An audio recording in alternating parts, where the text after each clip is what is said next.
This is our first quarterly luncheon for this year. We're excited. We've got a great turnout as you look around today. We're very excited about everyone being here.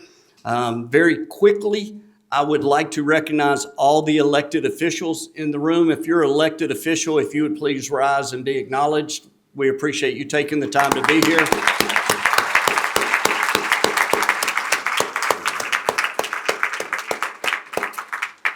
Following them, if you are a part of the city's or county staff, we would also like to recognize you for being here. So thank you.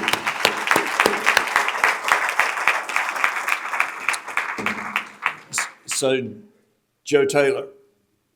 I would like to recognize Joe as the new city manager for the town of Orange Park. So Joe, welcome to our little party.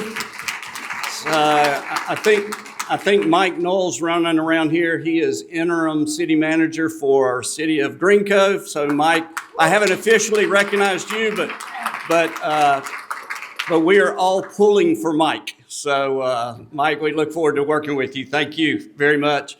And Jamie was not able to be with us today from Keystone, but I did want to recognize the other managers here.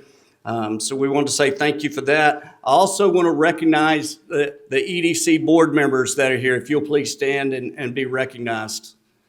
So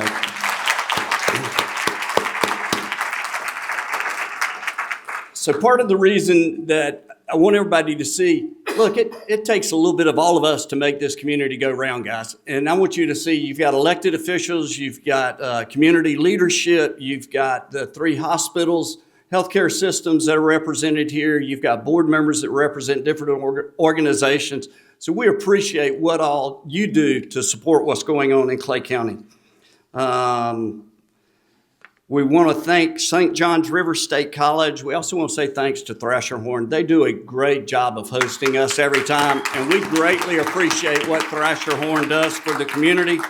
So thank you for that.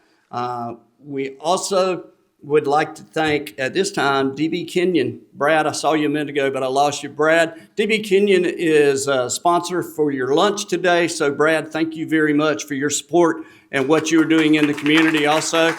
So we appreciate that.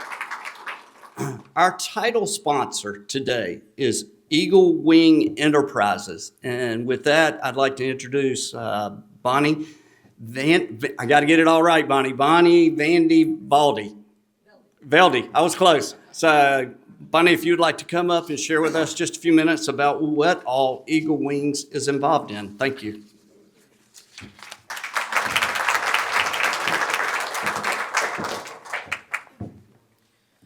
Well, good morning and welcome. It is still morning, right? Nope, it's afternoon, sorry. Well, Brian and myself on the same agenda. Welcome to Nerd Club. I am here this morning, not just because I'm the title sponsor, but because what Eagle Wings does is we are a managed security service provider, MSSP. So if you've heard of an MSP, just add in another S, it's fine. We work with medium and small businesses to help them secure their networks, their mobile devices, their life, basically. So I thought I'd share with you today a excerpt from a blog from Checkpoint, for which we are a reseller, and that is The Truman Show. How many of you remember the 90s show with Jim Carrey, The Truman Show, where his life was a complete lie? Okay. I'm not trying to scare anybody today. I want you to learn from this information and get a little deeper into it and understand AI. And Brian will do that much more eloquently than me. So that understanding I will leave to him. But there is a scam that has recently been discovered called the Truman Show scam. It creates synthetic realities, in synthetic environments, fake environments, and it draws people in through regular, normal apps. And that's how it looks in that picture. So After the grooming of the intended victim, the app is the final piece of the scam. This has been a technological advancement with AI that allows people to be groomed as if perpetrators were grooming, a child or a teenager who is inexperienced. So the grooming happens from a text, from WhatsApp, from a trusted app. Could be other than WhatsApp. This one in particular was WhatsApp. And the trust factor grows and grows and grows. And then the last step is, okay, well, here, go download our app because now you trust us. And when that app gets downloaded, the scam doesn't rely on malicious code.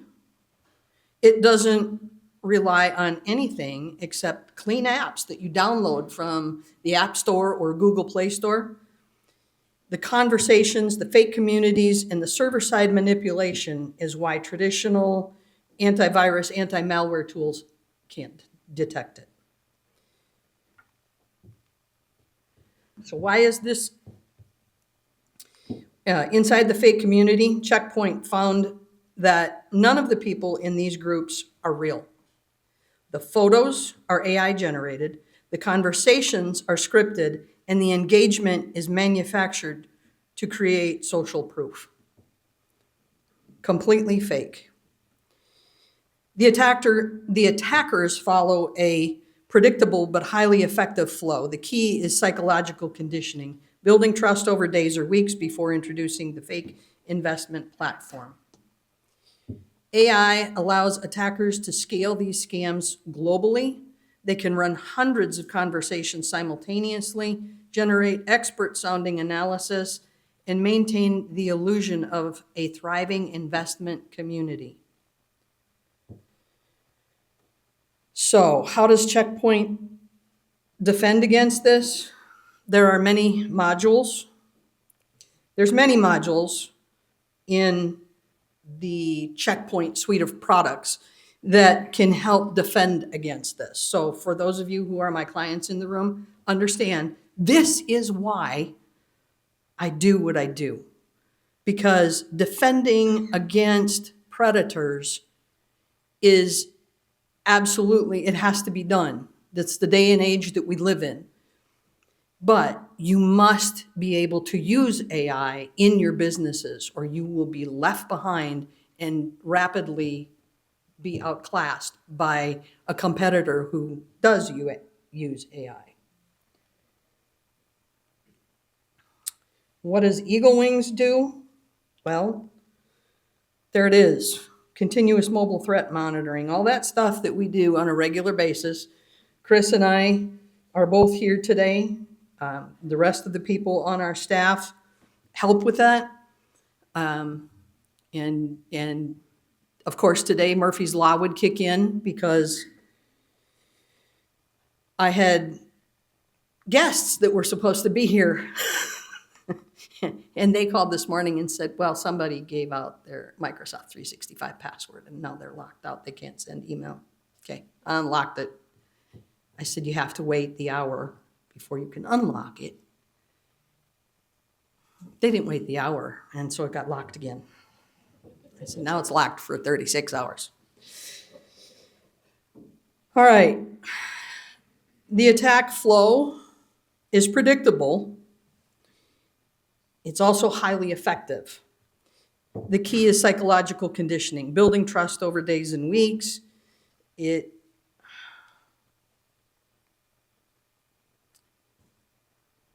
should lead to these key takeaways. AI enables fraud at an unprecedented scale. Attackers now weaponize trust, not malware. And Checkpoint and Eagle Wings provide layered ecosystem level protection. So take a look in your offices. If you don't have a firewall, a physical piece of hardware firewall, you need one. If you don't have proper security on your mobile device in particular and your computer, because most of you will have it on your computer. But if you don't have it on your mobile device, let your IT person know or give us a call, because you've absolutely got to have it on your mobile device. The next level of threats will be coming via mobile devices because they're the least protected. So with that said, I raced through those slides, I know that. If you would like to know more about these kinds of social engineering type of scams, please let me know. But pay attention to what Brian has to say, because it will benefit your businesses greatly.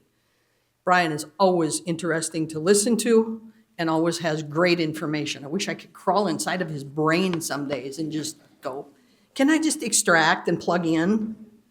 Thank you very much.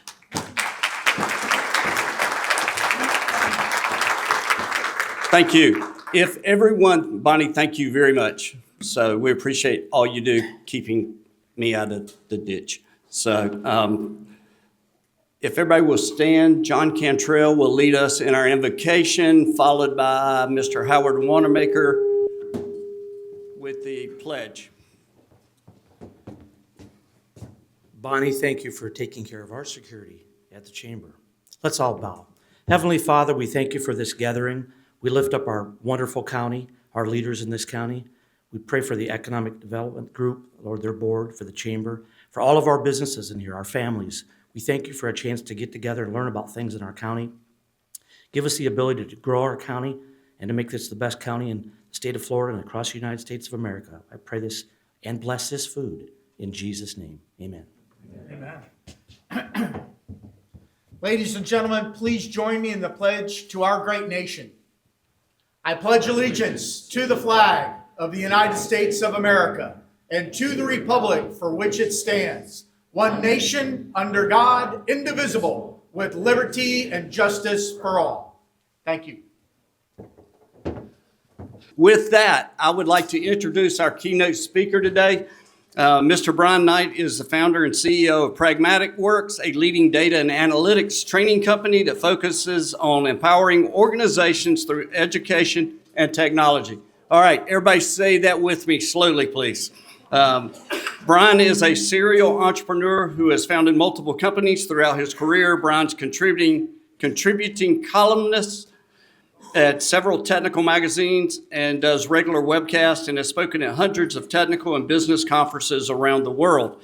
Brian is the author of more than 16 technical books. He's received a number of awards from the state, the governor's office, and business, including up to Jacksonville Magazine and other CEO-level recognition.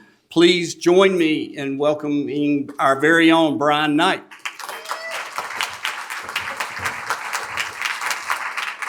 Well, thank you, Crawford. And, you want to mention the county? Oh, yeah. For those that are curious, the county has a meeting next door in about 5 minutes. So when a whole bunch of county officials get up, it is not because there's any kind of alarm. It's just they have a meeting to go to. So, all right. Thank you. All right. Business done.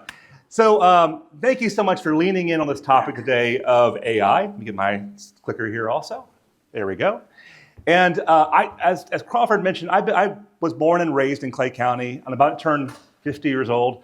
And over the past 30 years of being in IT, just counting the number last year, I know a lot of you guys have more maybe potentially, but we've seen a lot of revolutions, right? We've seen from not having a PC on our desk to now we have PCs on every single desk. You can't do your job without a PC.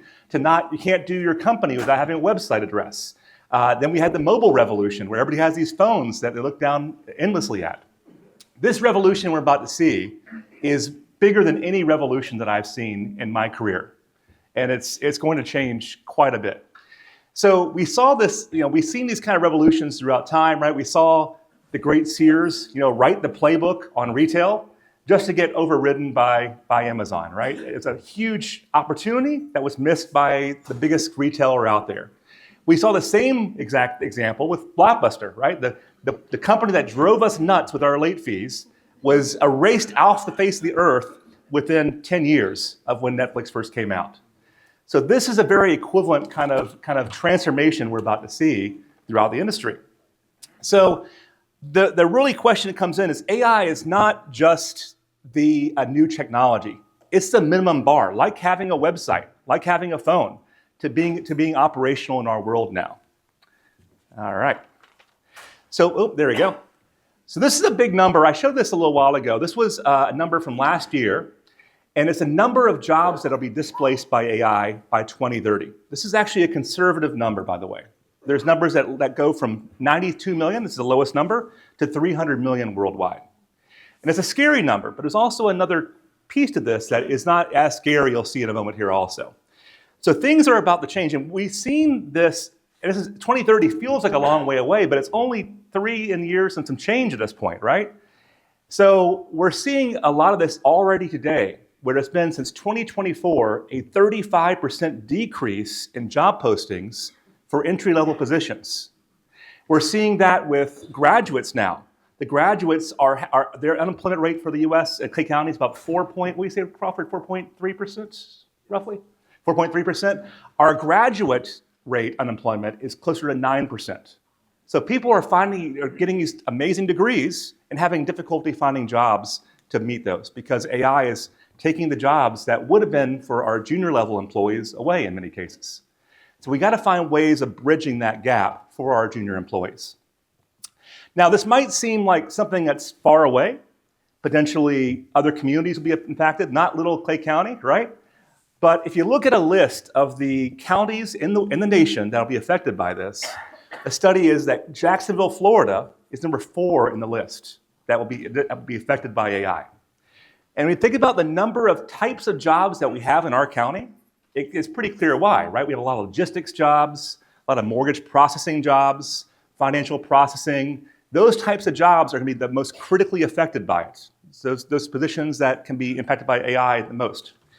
Now, in addition to that, the Florida Senate has also done a study that's showing that 43% of Florida jobs could be impacted or automated by AI also. Excuse me. Say that 10 times faster. Now, you picture that, when you think of that, it's a lot of, again, it's all the back office type jobs, whether it be medical back office, people looking at drawings or any kind of like mortgage processing. Those are the ones that are most impacted by this, that we have to really find ways of bridging that gap. So my favorite number, though, is this one right here, that 30% of the tasks we do today could be automated by 2030 also. These are the mundane tasks, the ones that we really hate doing. How many have responded to an RFP in the last 2 months? Yeah, not fun, is it? So those types of tasks that we all hate doing, that we get a 10% chance of winning potentially, could potentially be automated by AI. And the way of looking at this is not that your job is displaced, but it gives us an opportunity here, because there's another number I'll show you in a moment that's a positive number in this as well. So when you think about claiming back 30%, what could that mean to a salesperson? All that inbox management, that proposal writing, can now mean you're getting deeper with your customer, right? You're able to attack more businesses, able to get deeper, get stronger connections, become more of a consultative sale versus just a transactional sale. So there's a lot of opportunities for that. At the same time, look at Clay County. We have these administrative jobs that might be at risk here also. If we AI enable them, now they can get deeper and do more. The county is not going to get any smaller. So to be able to claim back 30% of our employees for growth time, to be able to grow into other areas, to allow the county to grow as well, is a huge, huge win. One of the cool numbers I've seen is that an AI-driven employee, this is from Price Waterhouse, can generate 3 times more revenue than a non-AI-driven employee. So lots of really neat stuff we can do with that. So this is my favorite number here today. So even though there's 92 million jobs that might be displaced, the same conservative study is showing that 170 million jobs will be added with AI also, with AI enablement. So it's a net of a positive gain. We see this with every revolution, right? When we saw .com, like, oh, the retailer's done, right? We saw that they're all packed up. It just shifted. It created new jobs. It created tech jobs. It created different types of retail jobs. But things don't go away, right? So the same thing is going to apply here. We really haven't seen this type of a revolution since really the Industrial Revolution as far as productivity gains. We've been kind of flat since the .com boom, and then now we're seeing a huge lift again from that. So we're seeing a huge productivity gain. We're seeing that the job postings, while collectively job postings are down over 11% this year being 2025, excuse me, but we're also seeing a gain in job postings for AI-related jobs. These are not just tech jobs. These are prompt engineers, people that can write prompts and be an accountant. That's the key here. The types of jobs that we're seeing added aren't just those tech jobs. They aren't just developers or data people or those types of folks. These are jobs that will be, I'm a paralegal, and I want the whole world's knowledge behind me to be able to do that job faster.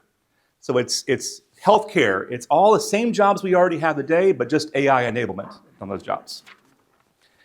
So ultimately, when it comes down to this, AI is going to amplify the employees we have today, not replace them. We got to treat this like a growth opportunity, not like a job displacement. The ones that jumped in early and looked at this as a replacement opportunity where they got rid of a lot of employees, they're backing way the heck from that right now also. So we're seeing those same companies rehire the same employees they let go. They thought it will do everything. So here's our challenge today. Our challenge that I want you to go home with today, I forgot to start my stopwatch. Oh well. All right, no worries. All right, I'll keep an eye on it here. All right, our challenge today is I want you to look at 2026 and find a way to gain 15% of your time back. Not 30%. It's actually fairly easy to do with AI. If you've done AI on a fairly regular basis, in fact, for example, one little agent in my case has claimed back almost 10% of my time just by itself. And all it does is watch my email. It will unsubscribe from the crap emails I get. It will move the stuff that's really important and flag it and categorize it and also draft responses. That one has saved me about 2 hours a day by itself. Because I don't know about you guys, but I get about 300 to 400 emails a day, and I was spending about an hour and a half to 2 hours just figuring out, do I need to read this or not? So having those opportunities doesn't require a 5-year roadmap. Just think about little opportunities you can do. The ones that go for the fence and swing for the fence early on are the ones really that are failing.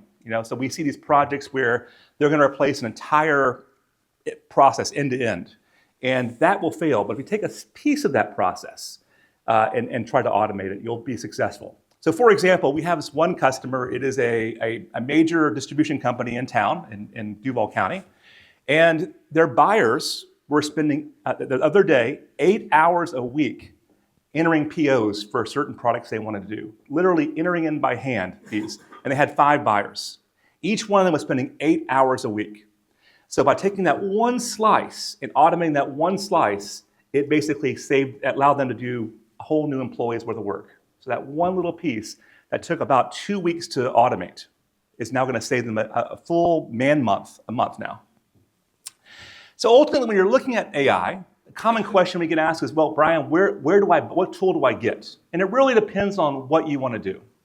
So there's no wrong answer. It's not about the tool. They're very similar. They all leapfrog each other. Gemini may have the winner this month. Next month, it'll be ChatGPT. Next month, it'll be somebody else. So it's really based on the type of thing you want to do, and it's more about the patterns, the fact that you're even doing it. They can all do very similar things, but some of these are better at some tasks than others. So ChatGPT, the original goat here, is the good multi-purpose tool, right? It's one that I want to solve something, I want to get creative, I want to maybe write some code. You probably half the people in this room have probably used ChatGPT at some point, I imagine, right? One that people have not tried in many cases is Claude.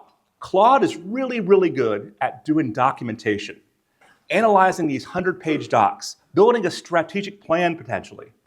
A lot of us have to spend, tens of thousands of dollars to build a strategic plan, right? What we can do is we've become really good prompt engineers. There's already ones out on the web. Claude and some of the pieces around ChatGPT can do that for you if you prompt it right. It's also really good at analyzing numbers as well. For my Microsoft users here, Microsoft has M365 Copilot. This is already included in your license of Office. They also have a little upgraded plan, which is really, really good. It's best for Microsoft users. It also will combine both these tools. So Microsoft owns 30% of ChatGPT. They own $5 billion of Claude. They own part of Perplexity. They own all these little AI tools. It's the first time Microsoft has said, hey, all are welcome. Where before, it's very siloed, right? We all played our own games. We all siloed ourselves. Now, this first time I've ever seen Microsoft saying, when you buy us, you're buying all the things. It actually gives you access to 15,000 algorithms, including even things like Grok, believe it or not. But it is really good at scanning your meetings, scanning your PowerPoints, all those documents, and giving you a cohesive message from that. It's really good at strategic plans also. When you use Microsoft also, all your data stays in your tenant. It never leaves your organization. So it's never, if you upload your finances, it is not going to be used to train somebody else in many cases. Same thing applies, by the way, for the other two ones also. You just gotta make sure you have the business plan, not the personal plan. If you upload your personal finances or your company's finances into ChatGPT's personal plan, it can and will be used to train other agents also. So just a heads up. All right, so once you have the right tool, what's the first thing you should do? So when you get home today, this is the first thing I want you to do or to your office today.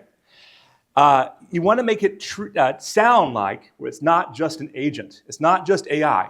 I want my AI to sound like you guys, right? So the first thing you should do is take your whatever tool of choice is. This is an example of my prompting here. And there's a personalization touch you can do on it. First of all, how many have gotten an email that has these stupid little M dashes up top there? Immediately you could tell AI wrote this, right? It is the most impersonal thing. People don't talk that way. It is proper grammar. My wife will tell, she's an English PR major. She'll tell me that it is a proper grammatical thing. And if you go to UNF, they'll teach you it also. But nobody uses it, right? So these little M dashes, AI uses all over the place, and it is a red flag to your customer that if you send them an email with those M dashes, that you didn't care enough to actually type it yourself. So these custom instructions, when we do this, every single prompt we give AI will go through this, remove the M dashes, and kind of have that as context in there. Additionally, one of the things that AI is really good and bad at is it is like a little puppy that wants to please you so bad. And it's going to do whatever it can to get you a question answered fast and maybe wrong. So having it ask you questions and give it permission to ask you questions is a key thing also. It will not do this normally unless you literally ask it to ask you questions. By doing this, if you're asking it a question, it might not know the right answer. It might not figure out how to get the right answer, what you really want, but it won't ask you follow-ups. So giving it permission here to ask you those questions will ask for follow-ups, clarification from you, so the results it gives you would be much better. The other one is I have wicked ADHD, and for me, I can't read paragraphs of information without falling asleep. So I like the third bullet for that. It solves my problem of bolding all the important information, put it in bullet form, and from an accessibility side, this really helps me, at least. And then the last one you see, think deeply about this. This is more about, again, that little puppy wants to give you an answer to your question so fast, and it will sometimes get sloppy with that. So giving it permission to think deeply about something, it goes from taking a 10-second prompt, it might take 30, 45 seconds now, but the answer you get is much more comprehensive, less hallucination also. So it's less fake answers you'll get, and your quality goes way up because of that. Just putting literally that word, think deeply before giving me an answer, triggers something inside of ChatGPT and Copilot and Claude. Now, once we do that, we want to go ahead and find other ways of making this yours. I mentioned before that AI is that little puppy. It wants to help you, but that's not what we're looking for. We want it to also be a thought partner with us. So having it be a skeptic, having it question us and challenge us is a big key area as well.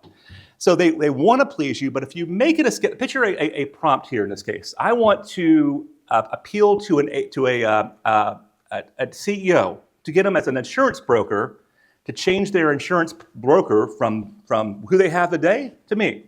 If I do a prompt like that, like we've all done, compose an email to the CEO, Joe, that will get him to schedule a meeting with me to talk about his insurance plans. Let's just kind of picture that one prompt.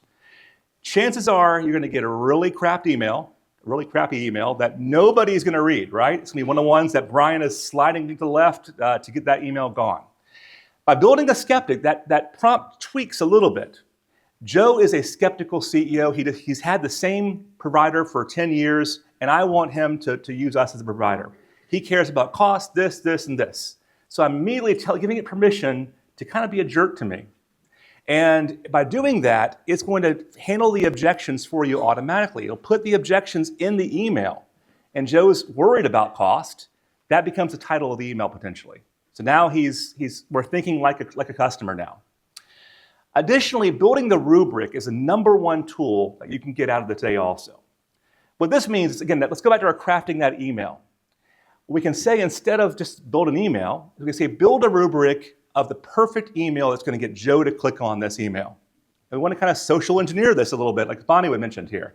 So Joe is the CEO of this company. Build a rubric that's going to get him to click on this. If you're in education, you know what rubrics are. They're basically a way of grading an email.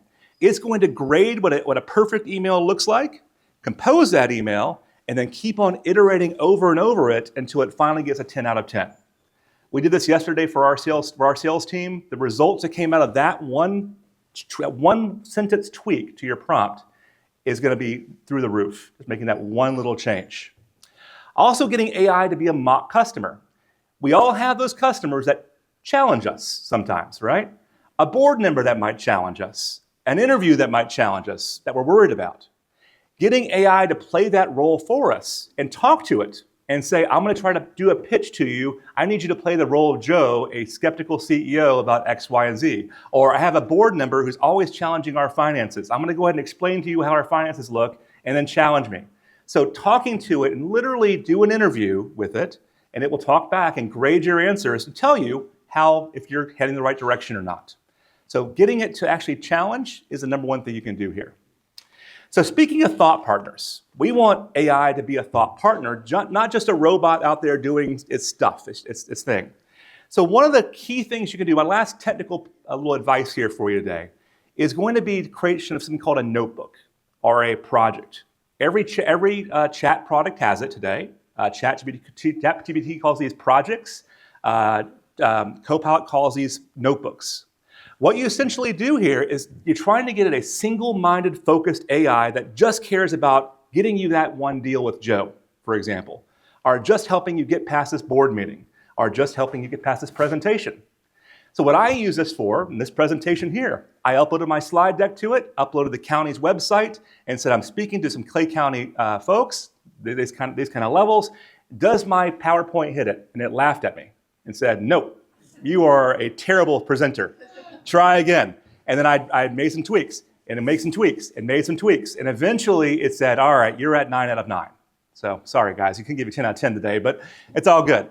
So here's how we do it. So in ChatGPT, they're all very similar. You basically create a notebook. I want to expand to this new customer, perhaps. So I'm going to go ahead and call customer whatever expansion.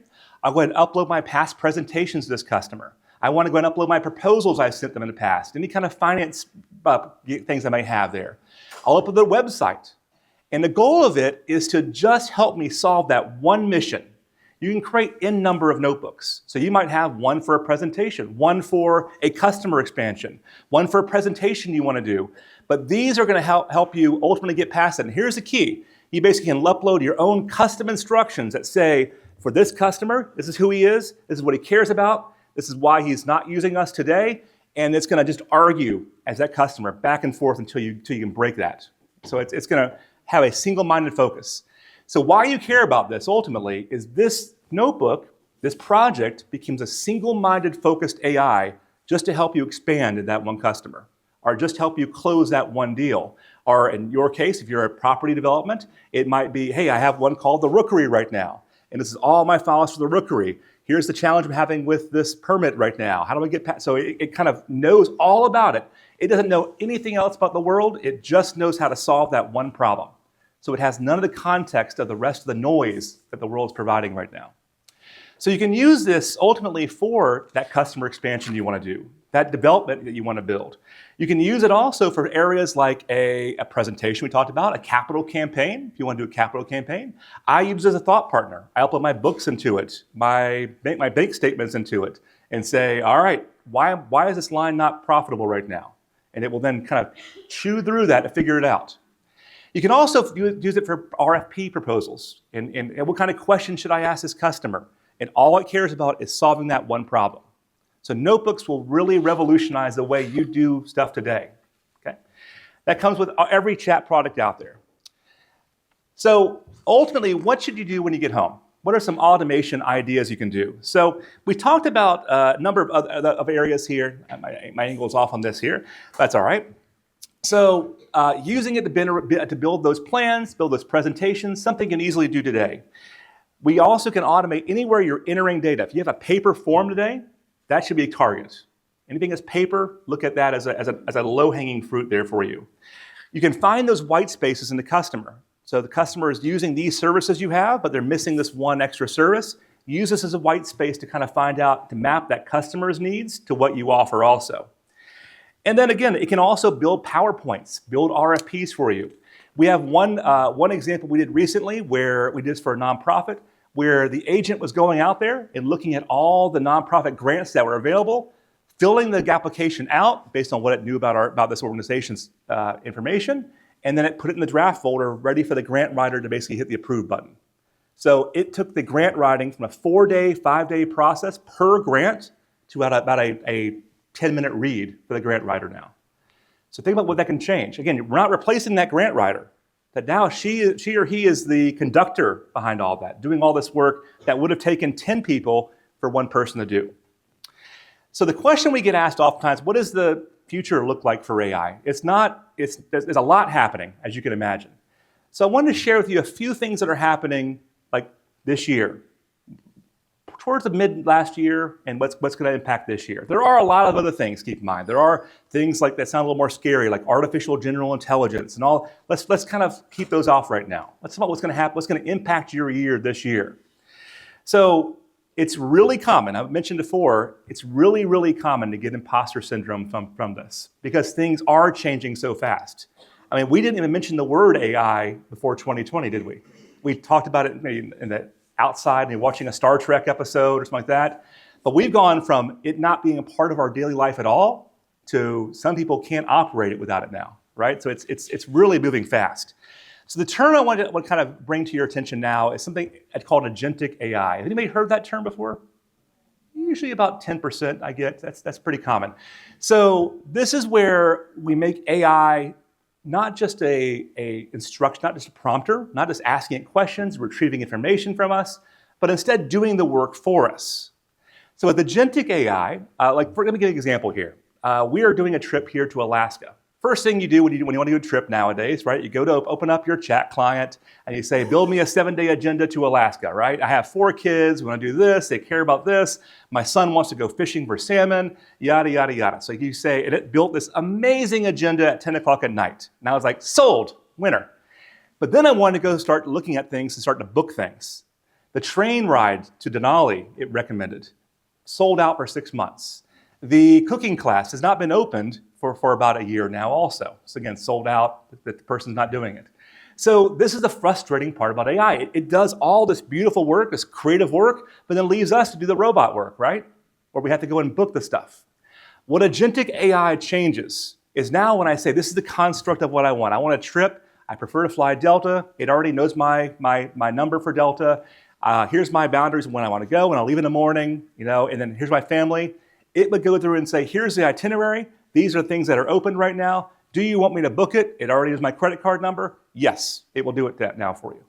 This is happening today, but it's getting easier and easier and easier. For example, Expedia does have one of these agents right now that can basically collaborate all this for you.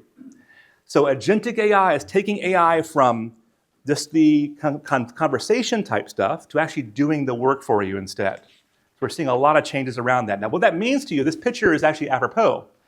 Now, a single human, Microsoft and all the AI providers are expecting every person to have up to 8 agents themselves. Be more agents out there than humans on the face of the earth.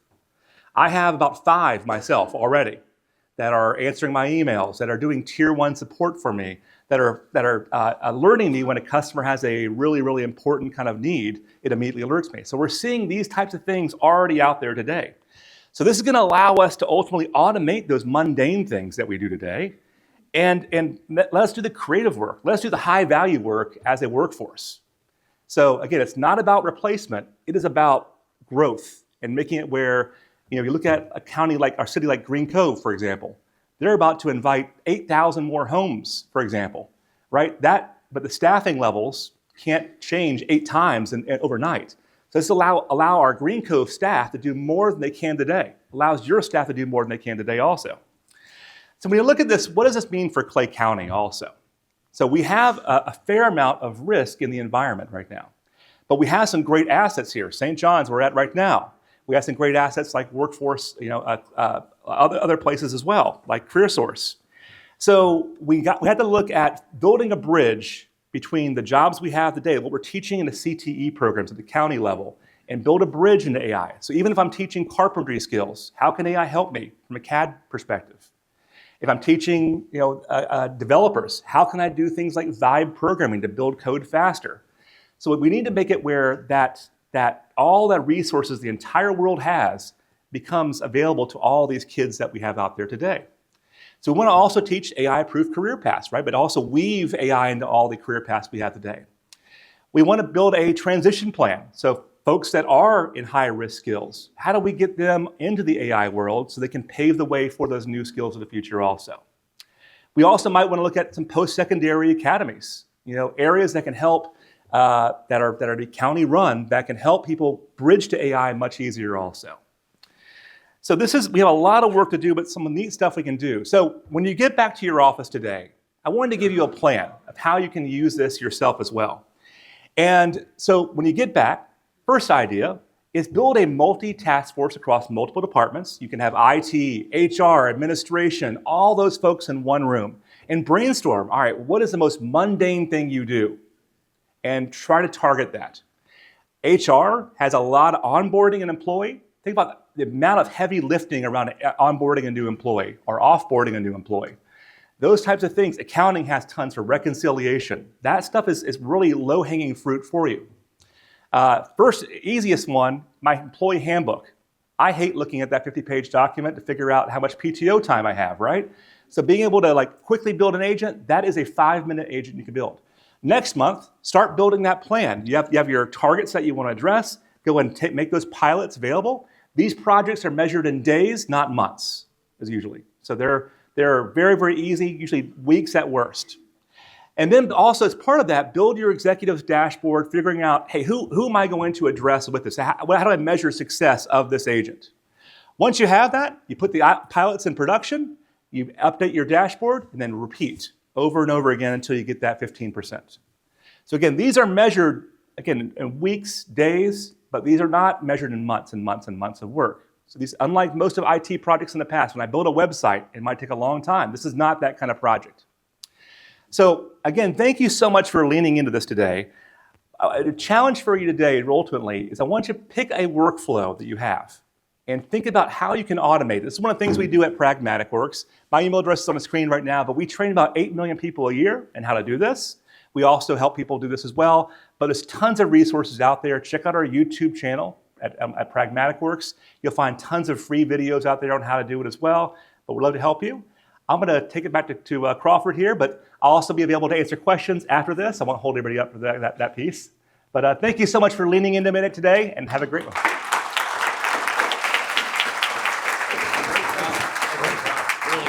Really good. Brian, thank you so much. Great job. Great job. Very interesting. So, hey, I'm going to tie it up really quick. Bonnie, thank you so much for today. Brad, thank you so much for your support for DB Kenyon. Thank you for what you're doing for us. The video, all the notes from Brian, I'm sure you took copious amounts of notes and you're going to run them through your AI chatbot when you get back to your office, or you can go to our YouTube site next week and get everything. So I'll let you call how you would like to do that. Couple of quick events really fast. St. John's River State College is having a President's Gala the 1st of March. They would love your support. The county bailed out to a sausage making workshop on their budget. They are where we met earlier. It is open to the public. They would love to have public input if you would like to go in and understand how the county puts their budget together. And next week, if you have not been involved, the Clay Day event in Tallahassee that the Chamber is coordinating will be next week in Tallahassee. So everybody that's involved in that, thank you so much for being involved in that. And with that, thank you and have a great day. Goodbye.